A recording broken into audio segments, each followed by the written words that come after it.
Hey, good morning, everybody. Welcome back to the channel. This is Rob with Instinct Bassin. Thanks so much for being here. Be sure to hit that like and subscribe. Today in this video, we're going to go over whether the Garmin 106 SV is still a good unit to own after 1 year of use. Thanks so much for being here. Stay tuned. I think you'll get some good info out of it. Real quick, before we get started, I want to take a minute and tell you to be sure to check out our new partner for 2024, and that is the GPSstore.com. Based out of North Carolina, the GPSstore.com has been around for 25 years, and whether you're looking for the latest fish finder, trolling motor, or other GPS-based product, they simply have some of the best prices anywhere you can find. Throw in free 2-day shipping on thousands of items, and there isn't a better place to purchase marine electronics.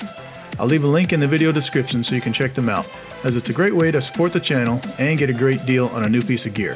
The GPSstore.com. Freedom to explore, discount prices, exceptional service. Hey, what's up, everybody? I'm trying to get this video done before the sun gets too high here and we can still see something on the screen. As I said in the intro, this is going to be a 1-year review of the Garmin 106 SV.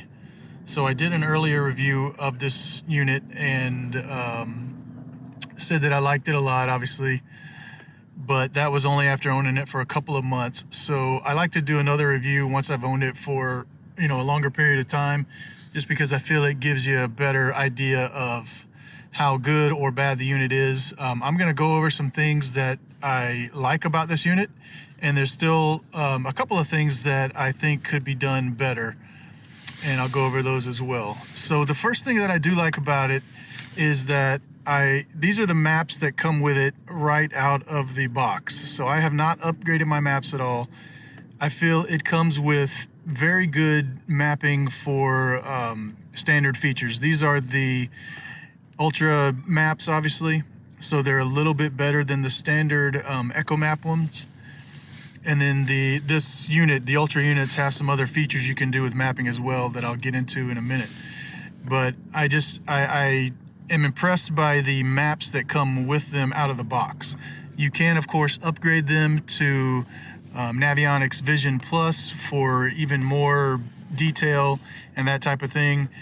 I haven't seen the need to do that, so that's the first thing, is that I think that these maps that come with the Garmin Ultra units are some of the best maps that come with the unit, standard maps I should say, preloaded maps that are on any of the units that are around. So that's the first thing.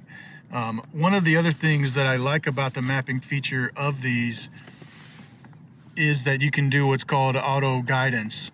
It's come in handy a couple times for me, actually, and it's actually kept me from possibly hitting the bottom, because when you're on auto guidance, if it detects shallow water that you're about to go across, it will pop up a notice on the screen and say, auto guidance has stopped, you're entering shallow water.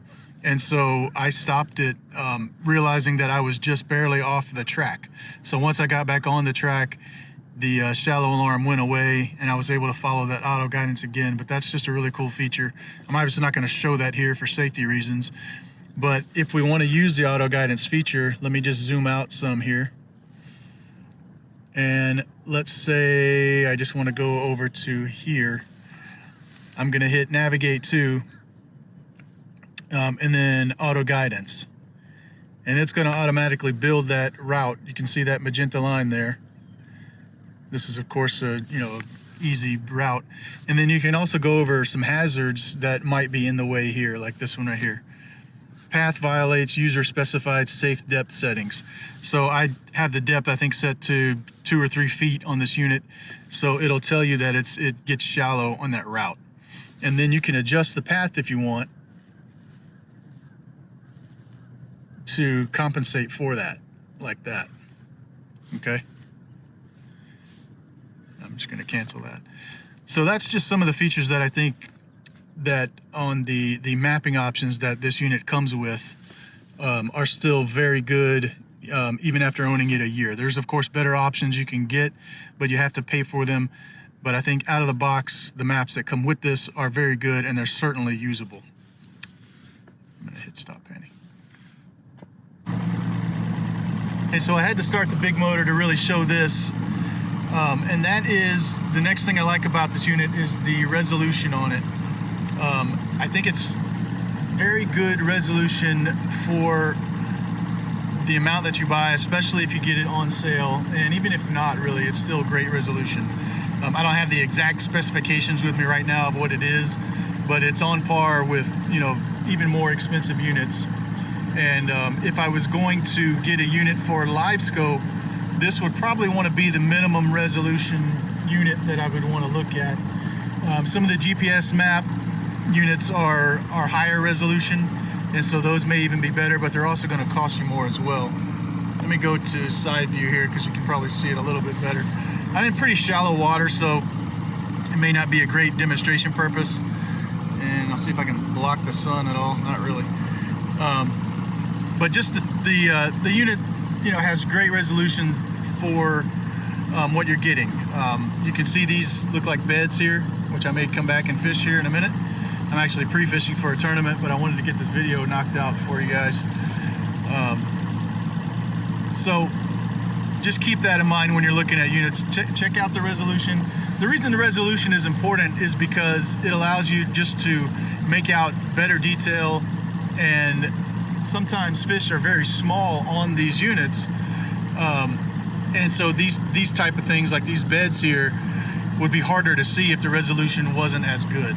So that's the second thing I like, is the resolution of these ultra units. All right, and then the third thing, and this is probably what I really like about all Garmin fish finders in general, and these, you know, have it as well, is the home screen. The home screen is just one of the most intuitive, or is the most intuitive that I've seen, and I've gotten to play with a lot of fish finders over the years, and Garmin units in general have the easiest, in my mind, home screen to navigate. So this is the home screen that it starts out with. You've got it almost looks kind of like a Windows-based system, and you can also customize it here with this button here if I wanted something else on it. But you know, you've got your charts here. I always use the fishing chart, but these are the ones that this unit comes with if you wanted to do it. I have not played with any of these other options, to be honest with you. I showed the fishing chart earlier. That's that. Then I'll go back. So just this home screen is just very intuitive. When you go into your sonar, these are the options you have. Traditional, clear view, side view. You've even got a flasher. And then you can obviously put Livescope on this as well. I have my clear view set here. I'm not moving right now, so it's not going to look great. You can obviously split the screen as well.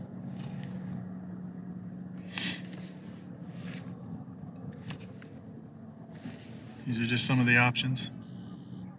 And I should say, while I'm here, is you can see how fast this unit goes back and forth. It can really be demonstrated in the map itself. See how fast the map loads? So I have a 93 SV up front, non-ultra unit, obviously.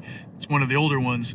The map loads much slower. And as you can see, as I pan out, it loads very fast.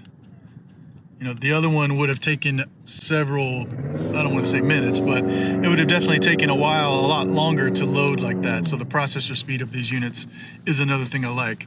But just going back to that home screen, you know, you can obviously update it with Active Captain here. You can even set your gauges up to it. I don't have that done, but you could if you wanted to. And then, like I said, you can obviously customize. So just that home screen is just another thing that I really like about it. The home screen and then the processor speed of these ultra units. All right, so one of the other things I really like about these units, especially the map on them, is the depth shading function. Now, a lot of units have this nowadays, but that's just something that I really enjoy using, and it's real easy to turn on and off. You just go through these menus, layers, water, and then depth shading, shallow shading, fishing contours. but that's how you turn it on. You can pick what colors you like and everything like that. So that's just a really useful feature that I also enjoy on these units. Now this is on the 93 SV as well as the 106, but I'm pointing it out on the 106 just because I feel it's a little easier to see due to the resolution and the screen size. All right, and one thing that I still think needs changing on these units, or if there was one thing that I don't necessarily like about it, it's good and bad to be honest with you, is this mounting system. More than once I have had this come off when I thought it was locked in. So that's the issue, is that it's easy to mount it and it not quite be locked. So see there? You can actually, especially like I did, I had some dust in here, and when I locked it down or put it down like that, see, I thought it was locked. The fish finder stayed in place. I don't have it on there right now, but the fish finder stayed in place, and then when I hit a bump, it fell off into the mat or into the floor. So you've got to make sure on this one that you push that button in and lock it into place, and make sure it's not going to come up. If dust gets in there, which is kind of hard to see, but see that little hole right there? Oops. That little hole right there? If dust gets in there, then it won't lock down. See these little tabs?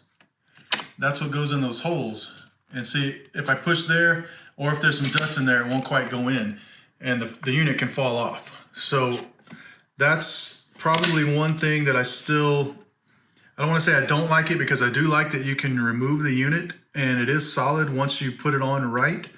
And if you're not taking it on and off, then that's probably not an issue.